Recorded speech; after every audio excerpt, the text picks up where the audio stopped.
obstacle that will come up.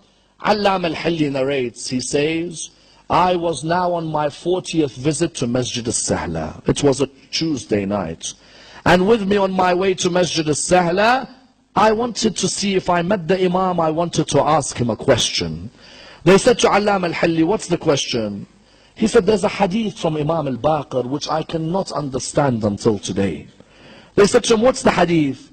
He said, the hadith of Imam al-Baqir says, whoever cries a tear the size of the wing of a fly for Imam al-Hussein, Allah will cure his sins even if they were the size of an ocean. The tear the size of a wing of a fly for Imam al-Hussein, Allah would cure sins the size of an ocean. Allam al-Hilli says, I couldn't understand that hadith. How does that hadith mean that all the sins will be cured? Why would Allah forgive all the sins because a person shed a small tear for Hussein?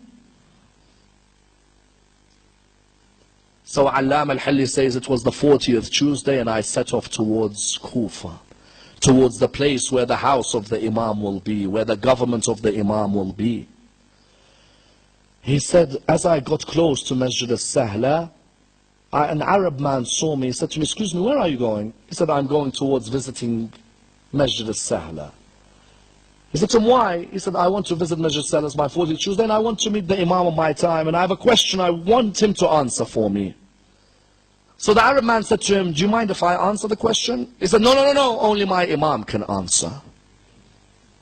The Arab man looked at him and he said to him, no, allow me to try. What's your question? He said, you know, I've always wondered, the tear the size of a wing of a fly for Imam al-Hussein alayhi salam, could it really cure sins the size of an ocean? He said, I've never understood this hadith of Imam al-Baqir. The Arab man looked at him, he said, can I explain the answer to you? Allam al-Hilli said, well, go ahead, if you know, go ahead. He said there was a king who went to war and his soldiers were with him. And midway through the journey, his soldiers were away from him and he was stuck in a forest alone. He didn't know where to go and he couldn't find any of his soldiers. So he went and knocked at the door. An old lady answered. She said to him, how can I help you? He said, I'm the king of this whole land. I cannot find my soldiers. I beg you, do you mind looking after me? And I promise when I return to my palace, I'll give you everything. The lady said, come in, stay with us. I live with my son, we live alone. And considering you're our guest, we only have one animal outside, but we'll slaughter it. That's all we have, but you are our guest and you deserve everything. That king, when he left their house having eaten, said, I swear when I return to my palace, I'll give you what you want. Months had gone past, nothing had been given. The narrations say that her son said to her, or she said to her son, my son, why don't you go and visit the king and tell him who we are? The son was hesitant. He was like, he'll never remember us. He's now gone. She said, no, go and ask him. The son went towards the palace. Excuse me, who do you want? He said, I want to see the king. Why? There is something he owes us. The guards let him in. He came and saw the king. Oh, king, do you remember me? He said, no, I'm sorry, I don't remember you. Do you remember when you were lost in the forest? Me and my mother gave you our house and we slaughtered what we had for you. He said, of course I remember you. How can I forget? Please forgive me that I wasn't able to come back to you. It's been difficult times for us. Then he looked around at his two guards and he said, what do you think I should give him as a reward for what him and his mother done to me? They replied by saying, one of them said, give him some land. He deserves land. The other said, give him some treasures, let him have treasures. He looked at both of them and he said, how unjust both of you are. This man, him and his mother gave me all that they had. Therefore, if I am going to be just, I have to give them everything that I have.